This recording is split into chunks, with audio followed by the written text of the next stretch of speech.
একদিন হজরত উমর রাদিয়াল্লাহু আনহু সিরিয়ায় যাচ্ছিলেন।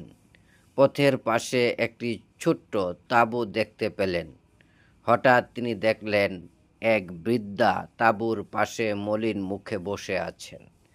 তিনি তার পাশে গিয়ে দাঁড়ালেন এবং জিজ্ঞেস করলেন, তুমি এমনভাবে এখানে বসে আছো কেন, বুড়িমা? বৃদ্ধা জবাব দিল, শুনেছি খলিফা উমর রাদিয়াল্লাহু আনহু আজ এই পথ দিয়ে যাবেন। তার সঙ্গে সাক্ষাৎ করার আশায় বসে আছি। খলিফা কৌতূহলী হয়ে প্রশ্ন করলেন, খলিফা কেমন লোক, বুড়িমা? বৃদ্ধা বলল, সে বদলোকের কথা শুনে আর কি হবে বাছা?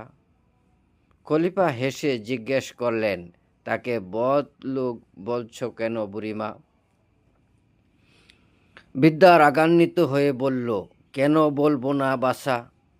কত দুঃখ কষ্টে আছি, কিন্তু আজ পর্যন্ত তার কাছ থেকে একটা কানাকড়িও সাহায্য পেলাম না। খলিফা উত্তর দিলেন, বুড়িমা, তুমি অনেক দূরে থাকো, তোমার খবর তিনি কেমন করে জানতে পারবেন? বৃদ্ধা বলল, প্রজার সুখ দুঃখের খবর তিনি যদি না রাখতে পারবেন, তবে তিনি খলিফা হলেন কেন?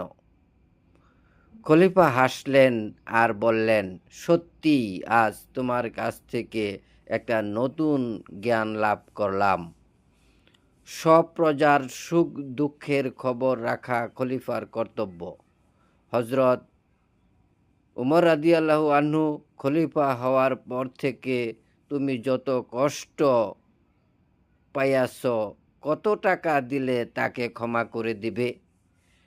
ঠিক এমন সময়ে হজরত আলী রাদিয়াল্লাহু আনহু আর আবদুল্লাহ ইবনে মাসুদ রাদিয়াল্লাহু আনহু তার কাছে এসে বললেন, আসসালামু আলাইকুম ইয়া আমিরুল মুমিনিন। বৃদ্ধা মহিলা হঠাৎ আমিরুল মুমিনিন নাম শুনে প্রায় অজ্ঞান হওয়ার মতো। হজরত উমর রাদিয়াল্লাহু আনহু তাকে সান্ত্বনা দিয়ে তার হাতে 25টি স্বর্ণ মুদ্রা দিলেন এবং একটি চামড়ায় লিখে নিলেন, কাল কিয়ামতের মাঠে হজরত উমর রাদিয়াল্লাহু আনহুর প্রতি তার আর কোনো দাবি রইল না।